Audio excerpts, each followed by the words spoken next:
السلام علیکم ورحمۃ اللہ وبرکاتہ۔ اعوذ باللہ من الشیطان الرجیم، بسم اللہ الرحمن الرحیم۔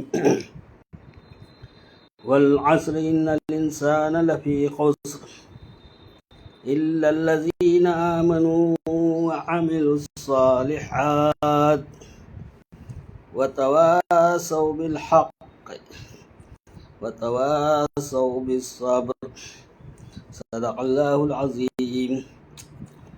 عزیز ساتھیو، آج یوم جمعہ بھی ہے، یوم عاشوراء بھی ہے۔ مختلف تہواروں اور مختلف مخصوص ایام میں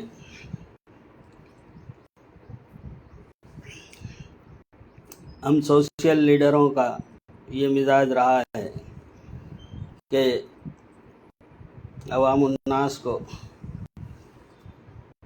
چند نصیحتیں ان دنوں کے خصوصیت کی، فضیلت کی، اہمیت کی بتاتے چلیں۔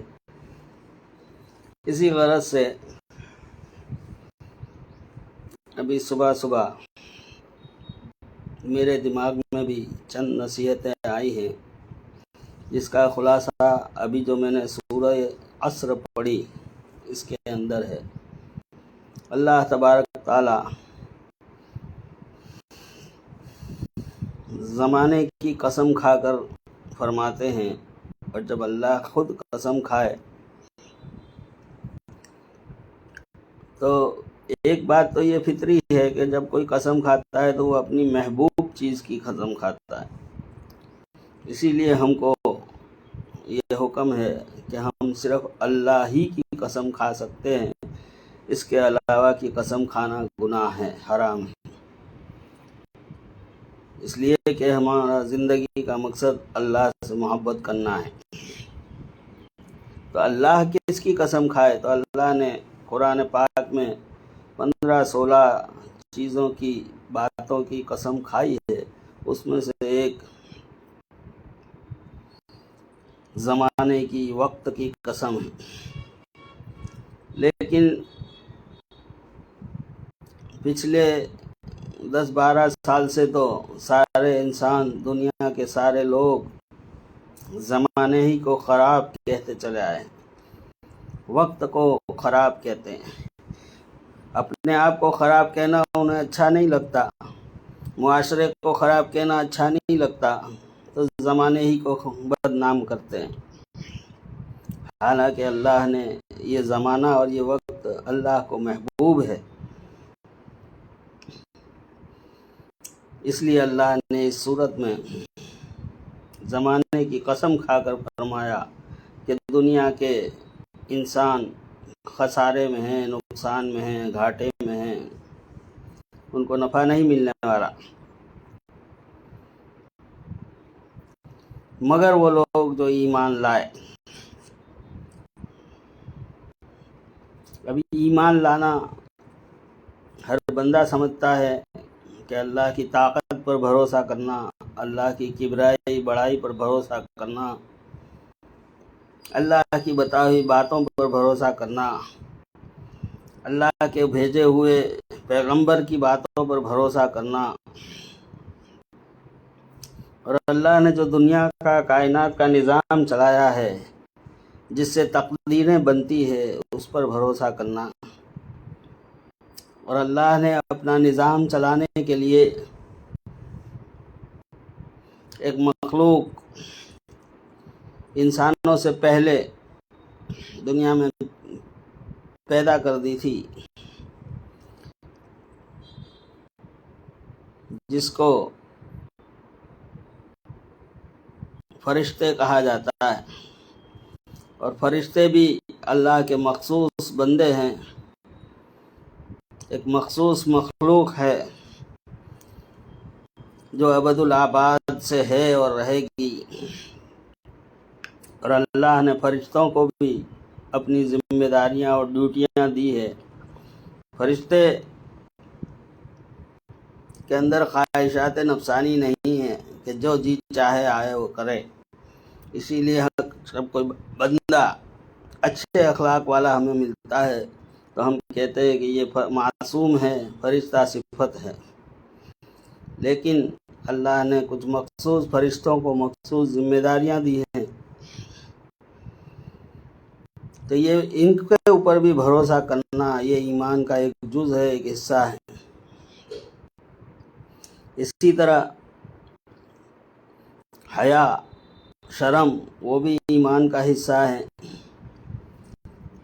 تنہا زندگی گزارنے کے بجائے شادی کر کے ازدواجی زندگی نکاح کے بندھن میں بندھ کر گزارنا، یہ بھی ایمان کو مکمل کرتا، چونکہ اس میں گناہ سے بچنے کے طریقے ہیں اور امت کے بڑھنے کا، پنپنے کا ذریعہ ہے۔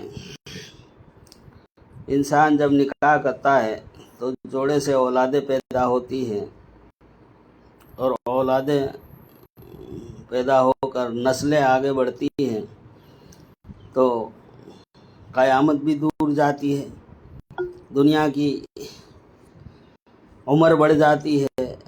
وہی بات پھر میں دہرا دوں، اسی لیے اللہ تبارک تعالیٰ نے غالباً یہاں وقت کی، زمانے کی قسم کھائی ہے کہ زمانہ جتنا لمبا ہو، اللہ اپنے بندوں کو محبوب رکھتا ہے کہ بندے زمانے کو آگے بڑھانے میں اللہ کی مدد کرتے ہیں، نکاح کے ذریعے، ازدواجی زندگی کے ذریعے، اور اللہ کے چاہنے والے، اللہ کے محبت کرنے والے بندے پیدا کرتے ہیں۔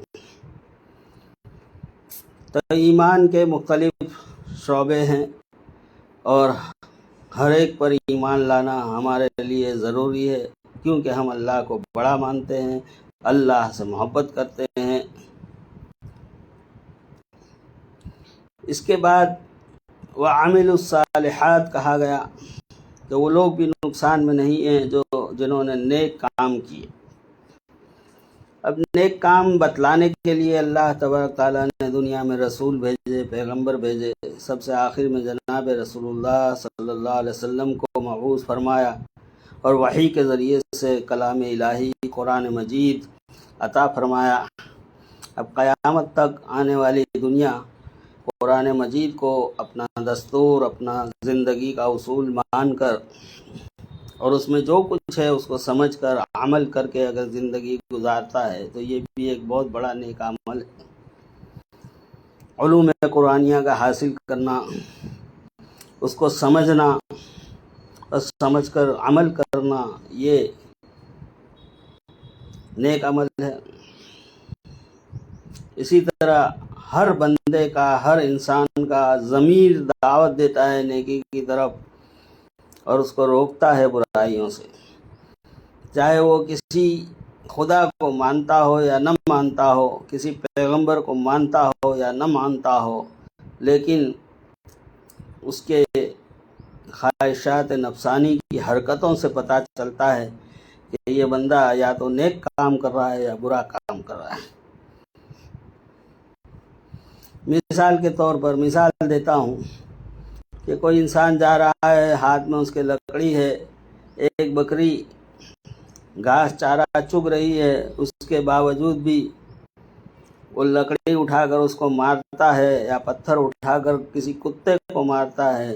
کتے نے اس کو پریشان نہیں کیا، نہ بکری نے اس کو پریشان کیا، پھر بھی مزاحیہ طور پر تھوڑا سا لہو و لعب کے بنا پر اس نے یہ مستی کی ہے، تو وہ خود اگر اس کو پوچھا جائے کہ بھئی تیرے دل کی کیفیت ابھی کیا ہے، تو نے یہ جو عمل کیا اللہ کی مخلوق کو ماننے کا، وہ کیا کیا؟ تو مجھے خالی مزہ آیا۔ اب مزے کی خاطر وہ ایک چھوٹی سی برائی کر بیٹھا، اس کا ضمیر کہے گا کہ ہاں یہ برا ہے۔ اسی طرح کوئی راستے میں چل رہا تھا، ایک فقیر اپنی کشکول لے کر، اپاہج، بے ساکھی بغل میں دبا کر کشکول لے کر کھڑا ہے، اور اس نے چند سکے اس کی کشکول میں ڈال دیے تو دنیا تو کہے گی، لیکن اس کے دل میں جو آیا کہ لاؤ میں چند سکے اس فقیر کی برتن میں ڈالوں، تو یہ نیک عمل اس نے کیا اور وہ جانتا ہے کہ میں نے نیکی کی، تو ضمیر بھی گواہی دیتا ہے کیا نیکی ہے کیا برائی ہے۔ تو عمل الصالحات، ایسے بندے بھی اللہ کے نزدیک محبوب ہیں، وہ نقصان میں نہیں رہیں گے۔ آج کے دن کا، یوم عاشوراء کا اور یوم جمعہ کا مقصد اور مطلب آگے کی 2 جملوں میں آتا ہے جو اللہ نے اس صورت میں فرمایا ہے۔ پہلے جملے میں بھی آ گیا یوم جمعہ، تو عمل الصالحات وہ کیا ہے کہ قرآن کے اندر آیا ہے یا ایھا الذین آمنوا اذا نودی للصلاۃ من یوم الجمعہ، جب جمعہ کی نماز کے لیے تم کو پکارا جائے تو اپنے کاروبار سارے کے سارے چھوڑ دو اور مسجدوں میں دوڑ کے جاؤ، ذروا البیع، اور جب نماز سے فارغ ہو جاؤ تو اللہ کے فضل کو، روزی کو اختیار کرو، کماؤ۔ یہ قرآن کا مضمون ہے، تفصیل میں نہیں جانا چاہتا۔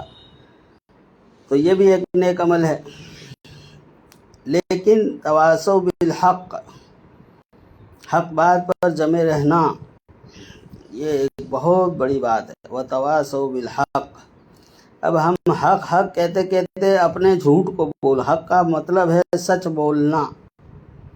اب جو جہاں بھی، چاہے مختصر ہو، طویل ہو، لکھ کر ہو، گواہی دینے کے لیے ہو، یا کسی کو بہانے بنانے کے لیے ہو، یا کسی کا مذاق اڑانے کے لیے ہو، جگہ جگہ ہم جھوٹ بولتے ہیں۔ سچ کا تو ہمیں پتہ ہی نہیں چلتا کہ سچائی ہے اور ہم جھوٹ بول رہے ہیں۔ یہ ہمارا ضمیر تو ہمیں کہتا ہے، ہمارا نفس ہمیں کہتا ہے، لیکن تھوڑے سے مذاق کے لیے یا تھوڑے سے نفع کے لیے یا تھوڑی سی روزی حاصل کرنے کے لیے ہم کیسے سچائیوں سے گریز کر کے جھوٹ کی طرف آمادہ ہوتے ہیں۔ مثال کے طور پر ایک آدمی کو موبائل فروخت کرنا ہے، موبائل بیچنا ہے، اب سامنے والا تیار بھی ہے لینے کو کہ بھائی 8,000 میں لوں گا، لیکن پہلے یہ بتا کہ تو نے کتنے میں لیا تھا، تو وہ کہے گا، حالانکہ اس نے کسی سے 7.5 ہی میں لیا ہوگا، لیکن وہ کہے گا میں نے 9,000 میں لیا، لیکن 1,000 کھوٹ کھا کے تجھے دے رہا ہوں، اور وہ اس لیے دے رہا ہوں کہ میرے ذرا تنگی ہے پیسوں کی۔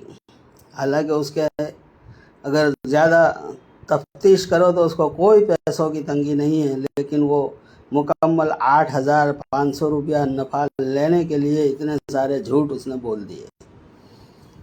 تو یہ بھی حق سے انحراف ہوا، سچائی سے انحراف ہوا۔ دوسری بات، حق یہ اس کو کہتے ہیں کہ ہم حق بات پر جمے رہیں، جہاں کہیں بھی موقع ہو، معاشرے میں، سماج میں، گھر میں، خاندان میں، پبلک میں، سیاست میں، معاملات میں، معاشرت میں، جہاں کہیں بھی اگر موقع ہو تو ہم سچ کا سہارا لیں، جھوٹ کا سہارا نہ لیں۔ اس کو حق بات پر جمنا کہتے ہیں۔ لیکن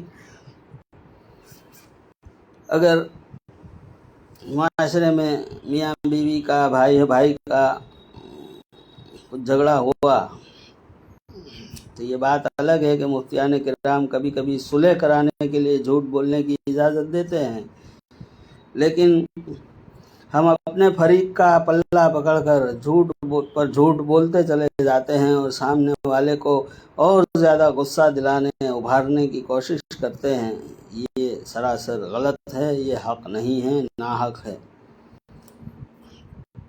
اسی طرح جیسا کہ آمنو میں آیا ایمان لاؤ، لیکن ہم اللہ پر بھروسہ بھی کرتے ہیں، اللہ کی بڑائی بھی بیان کرتے ہیں، اور جہاں کہیں کوئی طاقتور کافر سامنے آ گیا تو اس کی بھی ہاں میں ہاں ملا دیتے ہیں۔ کوئی قبر پرست سامنے آ گیا کہ بھئی اللہ کے ولی سے سب کچھ ہوتا ہے، تو ہاں ان کی بھی ہاں میں ہاں ملا دیتے ہیں، اس کی رعب کے اندر ہم آ جاتے ہیں،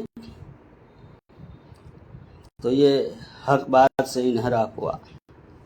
اور یہ حق بات کہتے کہتے صبر کرنا، صبر اس کا نام نہیں ہے کہ بس چپکی سی دبا کے بیٹھ جانا، گودڑی اوڑھ کے سو جانا، اپنے گھر میں گھس جانا، اس کو صبر نہیں کہتے۔ جہاں کہیں بھی دنیا میں ظلم ہو رہا ہو، نا انصافی ہو رہی ہو، اللہ تبارک تعالیٰ نے آپ کو طاقت دی ہے، قوت دی ہے، ایک عزم دیا ہے، ارادہ دیا ہے، ہر انسان کو دیا ہے، اور انسان اپنے ارادے سے ہی دنیا میں جیتا ہے۔ اگر اس کا ارادہ نہ ہو تو وہ بستر میں پڑے پڑے ڈھیر ہو جائے گا۔ تو ایسے موقعوں پر جہاں ظلم ہوتا ہو، انسانیت پر ظلم ہوتا ہو، میں صرف مسلمانوں کی بات نہیں کرتا، تو ظلم کے خلاف اپنی آواز کو بلند کرنا۔ وہ حدیث میں ہے نا کہ اگر کوئی بری چیز دیکھو تو اس کو دل سے برا ماننا یہ آخری درجہ ہے، نہیں تو زبان سے کہنا یا روکنے کی طاقت ہو تو اس کو روکنا یہ اعلیٰ درجہ ہے۔ تو جہاں کہیں بھی ظلم ہوا تو مظلوم کی حمایت ایمان والے کی گھٹی میں پڑا ہوا ہے۔ اگر وہ سچا ایمان والا ہے تو وہ مظلوم کی حمایت کرے گا۔ حضرت امام حسین رضی اللہ تعالیٰ عنہ کا واقعہ جو کربلا ہے یوم عاشوراء کا، یوں تو عاشوراء کے دن تاریخ میں بہت سارے واقعات بنے ہیں، لیکن سب سے اخیر میں جناب رسول اللہ صلی اللہ علیہ وسلم کی بعثت کے بعد آپ ہی کے خاندان میں آپ ہی کے نواسوں کو جس اعتبار سے شہید کیا گیا وہ کیا تھا؟ وہ اپنی حق بات پر اڑے رہے، ظلم کے خلاف آوازیں بلند کی، اور اپنی رائے، جو رائے بھی میں کیا کہتا ہوں، رائے کا نام دوسرا انگلش میں ووٹ ہے، اور ووٹ بھی اپنے حق کے اوپر ہی دیا، اپنی رائے حق بات پر دی۔ اب ووٹ دینے میں ہم بھی مکر جاتے ہیں، جب جب بھی موقع ہوتا ہے، جمہوریت ہے، بار بار ووٹ دینے کا موقع ہوتا ہے تو ہم ایمان والوں کو چھوڑ کر بے ایمانوں کو ووٹ دے بیٹھتے ہیں۔ حالانکہ امام حسین رضی اللہ تعالیٰ عنہ نے اپنی شہادت کا جام پی کر ہمیں یہ بتلایا کہ ووٹ بھی، رائے بھی حق پر دو، چاہے تمہاری جان نکل جائے، اور نڈر بنو، ڈرتے ڈرتے نہیں، جتنا چاہے ہو سکے مقابلہ کرو، اور نڈر بن کر مقابلہ کرنے کا نام صبر ہے۔ یہ ہمارے مولانا محمود مدنی دامت برکاتہم بھی بارہا کہا کرتے کہ صبر اس کا نام نہیں ہے کہ گودڑی اوڑھ کر بیٹھ جائے، بلکہ حق کے خلاف آواز بلند کرے، ناحق کے خلاف آواز بلند کرے، اور مظلوموں کی حمایت میں اپنی زندگی بسر کرے، اس کا نام ہے وَتَوَاصَوْا بِالصَّبْرِ۔